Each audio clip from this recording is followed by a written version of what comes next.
Hi, I'm Aaron Greco. Welcome to Oceana Longboards. We're going to build a longboard today.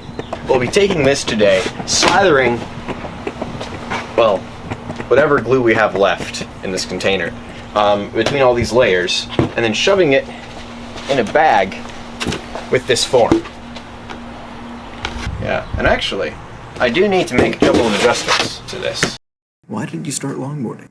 It started like any other superhero origin story. I had a kid's mountain bike, and then it was stolen. Who would steal a kid's bike? Well, kids, apparently.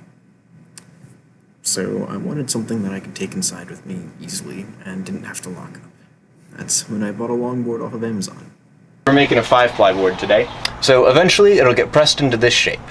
Alright, so I'm going to start it over here because this is going to be easier to spread glue on. Why do you build boards?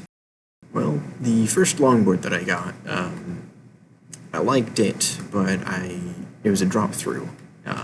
So the trucks were mounted topside and they stuck through the board. I didn't quite like that all the time, so I was experimenting with different configurations. And then I was like, you know what, why not try this different kind of truck? Because eventually I want to slap a motor on this thing. So I got these Caliber 2 trucks.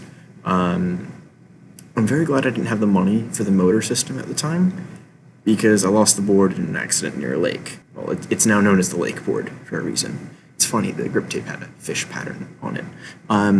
So after that, I wanted another longboard, but didn't want to have to buy one. So I thought, oh, why not build one? It can't be that difficult. Turns out it is. So once you have vacuumed it, then you want to start using... Why did you start making the longboard lights? Okay, so I had this great idea to basically put underglow on my longboard. I wanted to put 2 individually controllable LED strips underneath my longboard. I didn't have the tools to modify my board, and frankly I didn't want to, because I liked the graphics on the underside. So I designed a system that worked on Velcro strips between the board and some Altoids tins. It worked great until I started longboarding in like 40-degree weather. Then the adhesive started to fail. So in the summer of 2020, I gifted myself a 3D printer. I had previous experience with 3D printing from my robotics team in high school, and one of the things I learned about was design requirements and how to design things. So I laid out some design requirements, and I began learning CAD in Fusion 360.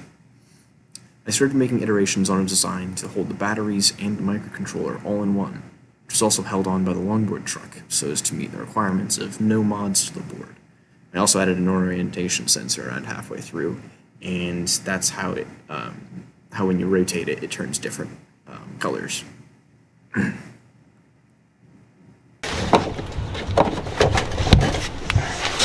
Right, and then that's that. How many boards have you sold? Well, we have not actually sold any yet, but we've made quite a few. My friend AJ, my partner in crime, you can call him, he is planning on buying a bunch of blanks and making a lot over the summer, and I will also be joining him on that. We both have our models that we specialize on. Some sort of finish. The board behind useful, me, that's you know. You don't want your wood going right here. This one not is bad, one but you don't want selling like moisture and stuff to a getting to it. customer. It's important to seal it. And he's our first customer. Very kind of him. We have 2 models sort of as a company right now. We've got this short board, well, short. It's using a skateboard blank, so technically it's a short long board. He makes long dancer decks, and I like more agile boards.